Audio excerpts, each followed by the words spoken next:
Hi everyone, my name's Andrew Sorensen and welcome to my main market update. Some great new results I'll just kick in with straight off the bat.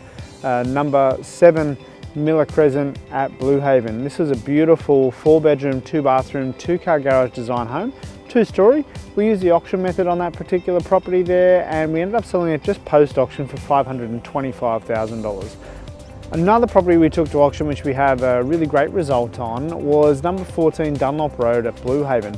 So this is another 4-bedroom, 2-bathroom, 2-car garage design home, but single level this time.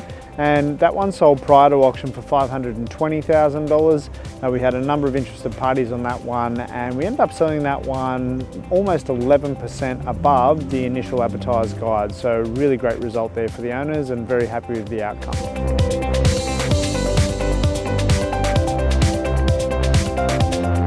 Okay, well it's been a bit of a quiet month here, but I do have a really great listing which I'd love to share with you. A brand new property, we're launching it in the next 48 hours, and this is number 77 St. Lawrence Avenue at Blue Haven.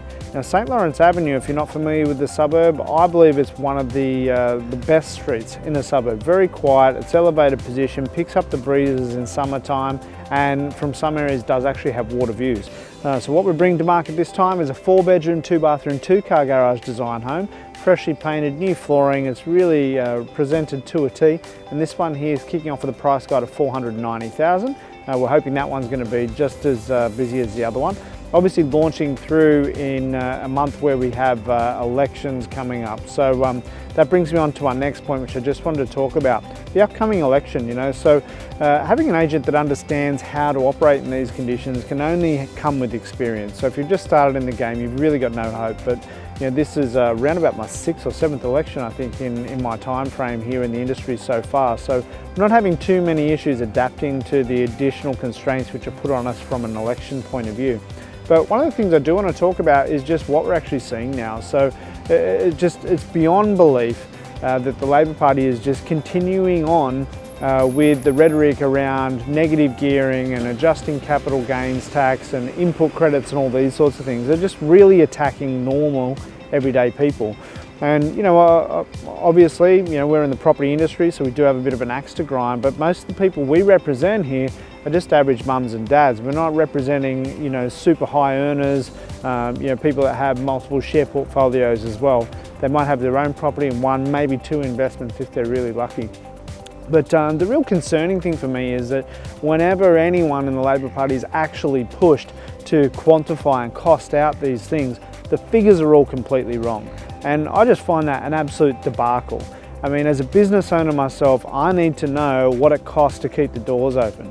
I need to know what it actually costs in order to keep my employees paid and make sure that we're going to be here tomorrow and the next year. After 19 years in business, I think I know a thing or two about actually running a company. Yeah, it's hard to see that the Labor Party, who's putting themselves forward as the alternative Prime Minister, can't even get the costings right, and they're out to the tunes of billions of dollars. So I don't want to get too political about it, but I just think it's an absolute furphy that they're targeting the average people in Australia and trying to make out that they're uber wealthy, and that's the reason why people aren't doing well in this country. Having been fortunate enough to travel around, what I do know is that Australia is one of the best countries in the world. And what it does offer is it offers the opportunity for anyone who wants to get off their backside and actually have a crack. Offers anyone that opportunity to really have a great life and go forward. After all, my parents lost their house in the recession we had to have, so it's vivid on my memory, and I came from nothing and I built a great business with great people, and I get to do what I actually love to do every day of the week. So there's no reason anyone can't do that. Trying to create a rich versus poor and us versus them, some sort of class warfare is just absolutely ridiculous in this day and age, and I'm completely against it.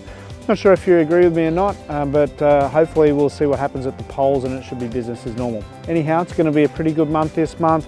Not many ups and downs, it's just going to be sideways. All the talk will be about the election, not about interest rates or rising or falling markets. That's a good thing for real estate. Anyhow, my name's Andrew Sorensen. Look forward to talking to you again soon.